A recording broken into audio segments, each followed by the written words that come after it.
En este episodio número 116 vamos a entender cómo Maduro usa sus redes sociales para atacar y silenciar al periodismo independiente.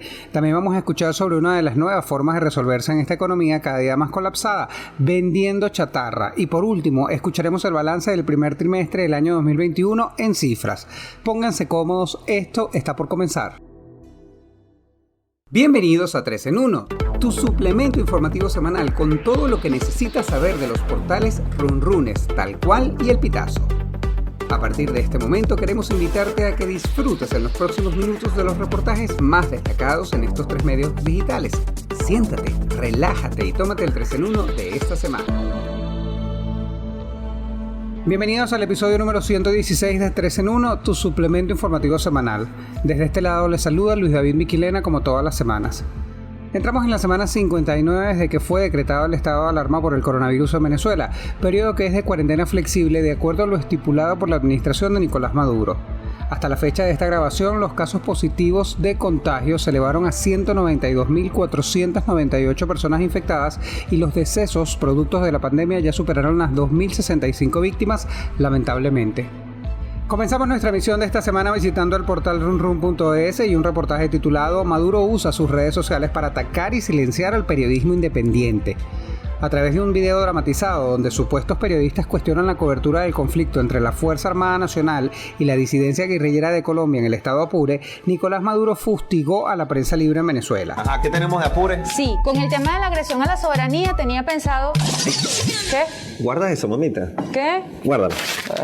Tenemos que vincular a Maduro con las FARC. Okay. Hay que poner a esos tipos a declarar y titulamos. Borges, 2 puntos. Complicidad de Maduro con guerrilleros causa muertes de soldados. Pero la FARC no firmó el acuerdo de paz. En Apure. ¿Cuál paz? Paz no, basta. Que se pronuncie Duque. Duque, 2 puntos. Conflicto en frontera es entre el cartel de los soles y disidencias de la FARC. Hay que meter al narcoexpediente, bravo, eso está bien.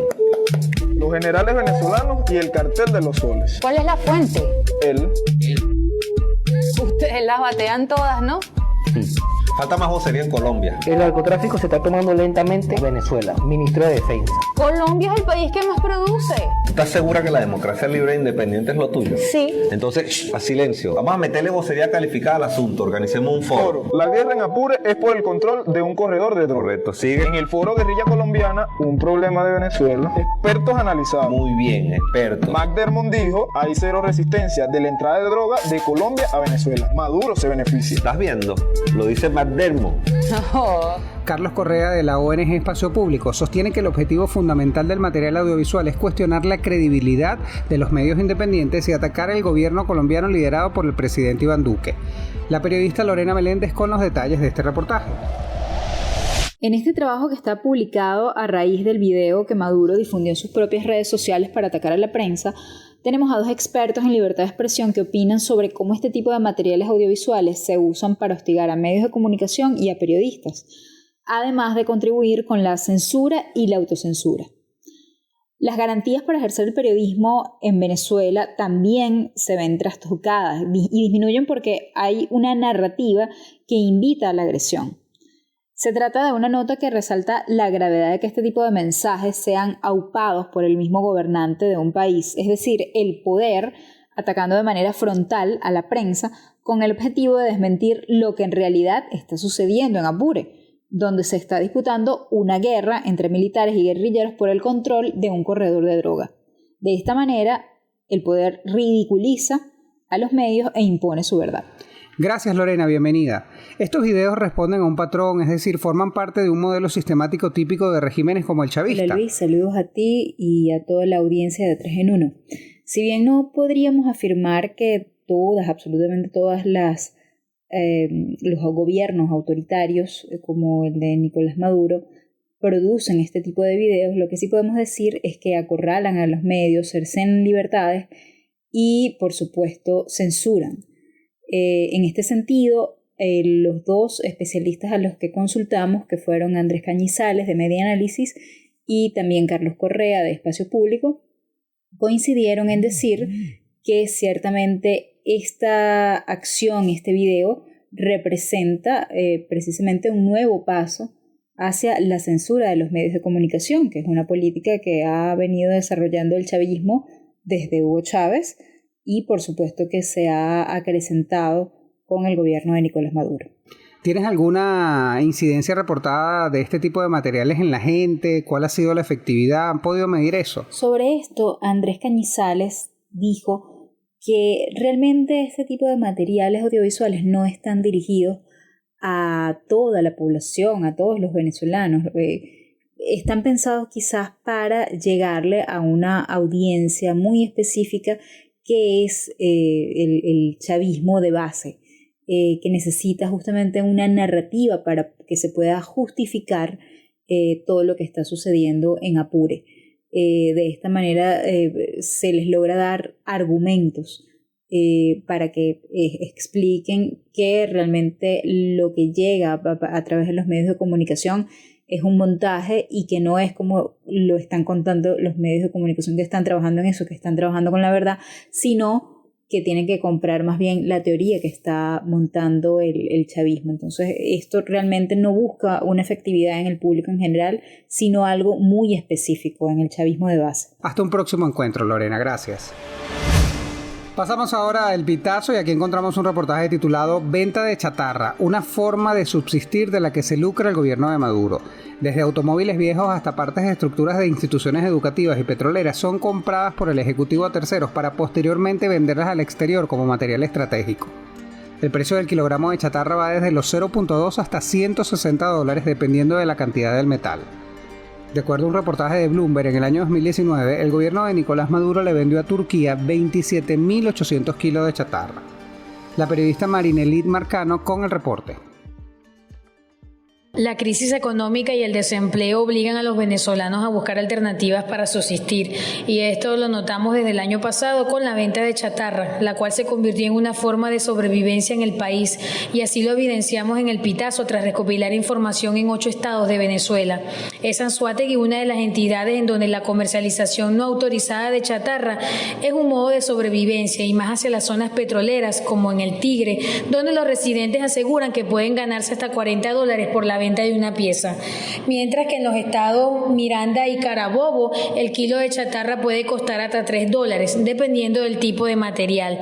Pero más allá de las ganancias que recibe la persona que se dedica a este tipo de actividad, están los estragos causados en las instalaciones petroleras, educativas y otras infraestructuras que son desmanteladas para sustraer hierro y otros materiales.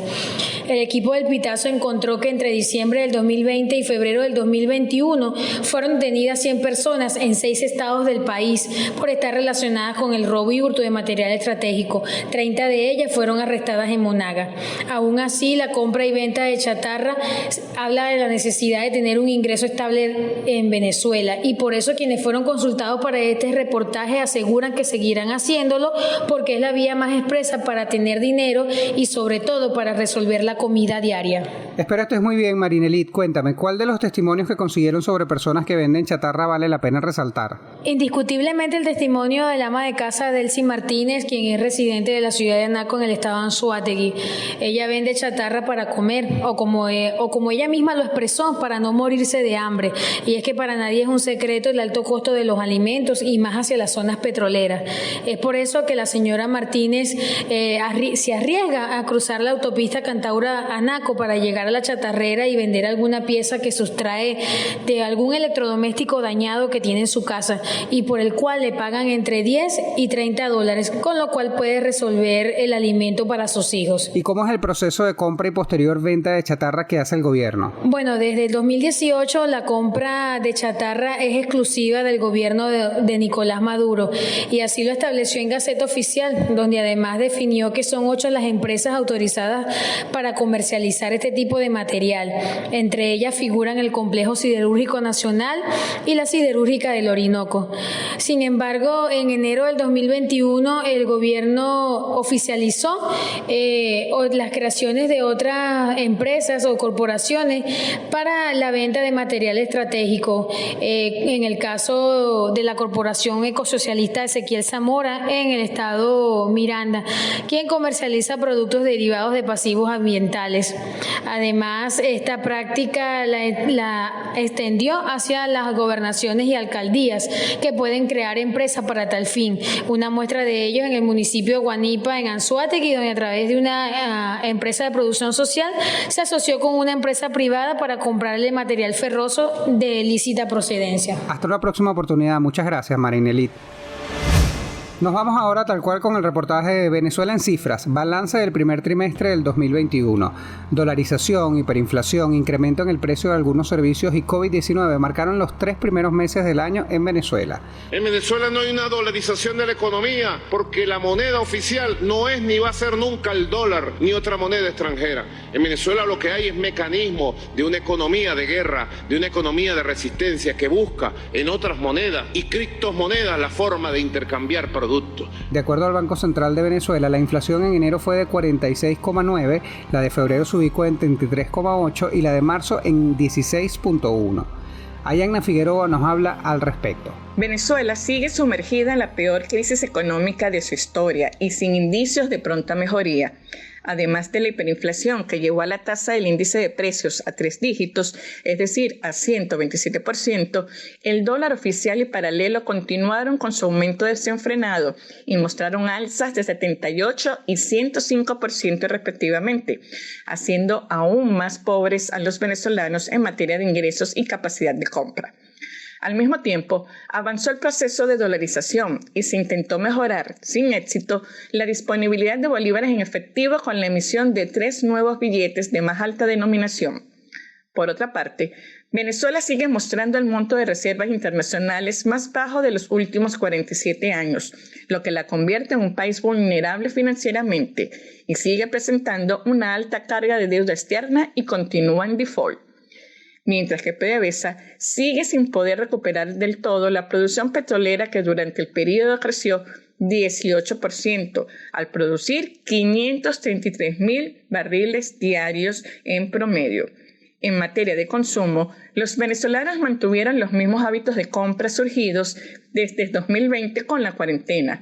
La mayoría destinó sus gastos a alimentos y medicinas y el gasto promedio mensual estuvo entre $150 a $650, según los diferentes estratos socioeconómicos. Pero más importante aún es que 69% reportó haber bajado sus ingresos durante este primer trimestre.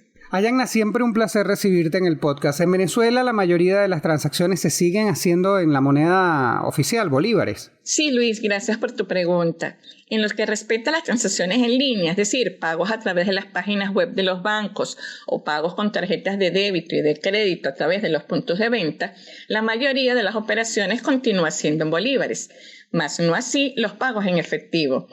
La llamada dolarización transaccional o los pagos con divisas en efectivo avanzó durante este primer trimestre. La consultora Ecoanalítica, que ha hecho un estudio de cómo fue creciendo el uso del dólar en Venezuela desde hace un poco más de 2 años, señaló que 67% de los pagos son con una moneda diferente al bolívar. Esto representó un aumento de 27 puntos porcentuales por encima del dato de abril de 2019 y una leve alza de 2 puntos respecto al último estudio presentado por Ecoanalítica en noviembre del año 2020. ¿Cuáles son los pronósticos económicos para finales de este año, del 2021? Lamentablemente, Luis, las estimaciones sobre la economía venezolana no son nada alentadoras. El Fondo Monetario Internacional pronostica un decrecimiento para este año de 10% y una inflación de 5.500%. Pero más grave aún, reportó que el país supera a Haití en niveles de pobreza y al ser una de las economías con menor tamaño en la región. Por cierto, el economista Leonardo Vera explicó que el mayor problema que tiene hoy Venezuela para crecer es justamente porque la inversión pública, es decir, la inversión del gobierno, está paralizada, ya que el gasto se ha contraído dramáticamente con la caída de sus ingresos, especialmente los de origen petrolero. Nos escucharemos muy pronto nuevamente, Ayagna. Muchísimas gracias. Y con esto hemos llegado al final de la emisión número 116 de 3 en 1. Agradecidos como siempre por su atención. No olviden suscribirse desde la plataforma de podcast preferida y compartirlo con sus amigos para que todos estemos bien informados. Además, les invito a visitar las páginas web de cada uno de estos portales para que tengan acceso a las noticias y mayor detalle de los reportajes que destacaron esta semana en el 3 en 1, tu suplemento informativo semanal. En esta segunda ola de contagios, el riesgo de infectarte sigue siendo sumamente alto y mientras no tengamos un plan de vacunación masivo, si usted puede quedarse en casa, hágalo. Si tienes que salir, usa doble tapaboca, alcohol, gel antibacterial y mantén el distanciamiento social. En la producción de este espacio estuvieron Jean-Eli Fermín y Francisco Zambrano y en la edición Abraham Moncada. Este servidor, Luis Miquelena, se despide una vez más. Un placer haberlos acompañado durante estos minutos. Hasta la semana que viene.